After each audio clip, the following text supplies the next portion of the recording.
नमस्ते फ्रेंड्स, सावन का महीना शुरू हो गया है। पूजा पाठ और भक्ति का महीना शुरू हो गया है। तो आपके साथ आज शेयर करने जा रही हूँ कुछ ऐसी बातें जिनको करने से घर में सुख शांति और संपन्नता बनी रहती हैं। तो मंदिर में कुछ ऐसी चीज़ों के बारे में हम आज बात करेंगे, जो कुछ ऐसी शुभ वस्तुएं होती हैं जो हमारे मंदिर में होना ही चाहिए। तो प्रत्येक घर में पूजा का एक ऐसा स्थान होता है जहाँ बैठकर मनुष्य अपनी सारी परेशानियों को भूल जाता है। लेकिन क्या आप जानते हैं कि पूजा घर में क्या होना चाहिए, क्या रखना चाहिए, क्या नहीं रखना चाहिए? वास्तुशास्त्र में कुछ ऐसी चीज़ें बताई गई हैं जिनका हमारे मंदिर में होना आवश्यक होता है। तो शास्त्रों के अनुसार जो चीज़ें बताई गई हैं, आज उनके बारे में आपको हम बताएंगे। तो कुछ ऐसी चीज़ें हैं जो मंदिर में होना चाहिए। सबसे पहला है मोर पंख। आप सभी जानते हैं कि भगवान कृष्ण को मोर पंख अति प्रिय होता है। भगवान कृष्ण की कृपा पाने का बहुत ही अच्छा उपाय है मोर पंख की नित्य प्रति सेवा। तो मंदिर में मोर पंख को अवश्य ही रखना चाहिए। दूसरा है सिंदूर। मंदिर में सिंदूर अवश्य होना चाहिए। कोशिश करें किसी चांदी की कटोरी में सिंदूर रखें और यही सिंदूर जो सुहागन महिलाएं हैं माता जी को चढ़ाएं और वही सिंदूर अपनी मांग में भरें। इसके बाद है शंख। माता लक्ष्मी और भगवान विष्णु को शंख अति प्रिय होता है। तो मंदिर में शंख अवश्य होना चाहिए। साथ ही इसको बजाने से घर की नकारात्मकता भी दूर होती है। तो सुबह शाम शंख को अवश्य बजाना चाहिए और इसको मंदिर में रखना चाहिए।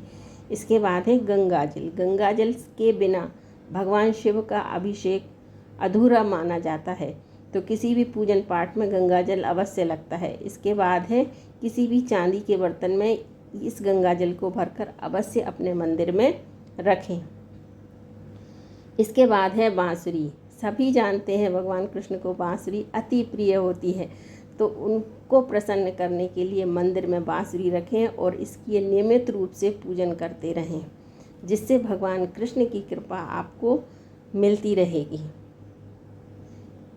इस तरह से अपने मंदिर में इन शुभ वस्तुओं को अवश्य रखें। इसके अलावा कई चीज़ें होती हैं, जैसे कि कलश। अपने मंदिर में चावल के ऊपर किसी चौकी पर स्थापित करके लोटे में सिक्का, सुपारी, हल्दी, रोली, चावल डालकर कलश की स्थापना अवश्य करें। इसके बाद है संपूर्ण लक्ष्मी गणेश मंत्र। इसको भी मंदिर में अवश्य रखें ताकि माता लक्ष्मी और भगवान गणेश की कृपा भी आपको मिलती रहे।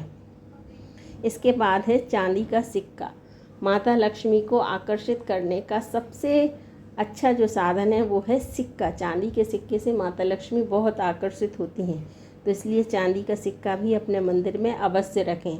इसके साथ ही एक व्यवस्थित मंदिर, हमेशा अपने मंदिर को व्यवस्थित रखें, सुंदर रखें, सुगंधित रखें, जिससे ईश्वर आपसे हमेशा प्रसन्न रहें। नियमित रूप से इत्र की सेवा भगवान को करते रहें। गरुड़ महाराज, इनको भी अपने मंदिर में अवश्य स्थापित करें। इनके बिना तो भगवान विष्णु को भोग भी नहीं लगता। इसके बाद है शालिग्राम भगवान।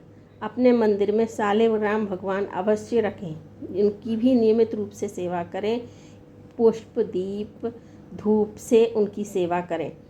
शालिग्राम भगवान विष्णु का ही रूप माना जाते हैं और इनकी सेवा करने से माता लक्ष्मी और भगवान विष्णु दोनों जी की कृपा आपको मिलती रहती है। तो इस तरह से शालिग्राम जी की सेवा करें। और शालिग्राम जी की जब भी पूजन करें तो उनको हल्दी का तिलक अवश्य लगाएं। और हल्दी का तिलक लगाने के बाद वही हल्दी का तिलक अपने मस्तक पर भी लगाएं, जिससे भगवान विष्णु प्रसन्न होते हैं और माता लक्ष्मी प्रसन्न होती हैं। इस तरह से इन शुभ चीज़ों को अपने मंदिर में अवश्य रखिए और भगवान की कृपा प्राप्त करिए। तो ये था आज का वीडियो। आई होप आपको अच्छा लगा होगा। अगर इसमें कुछ भी ज्ञान वर्धक लगे तो एक लाइक अवश्य कीजिएगा और अगर चैनल पर नए हैं तो चैनल को सब्सक्राइब भी कीजिएगा और बेल आइकन को भी प्रेस कीजिए ताकि ऐसी ही वीडियो आपको मिलती रहें। धन्यवाद।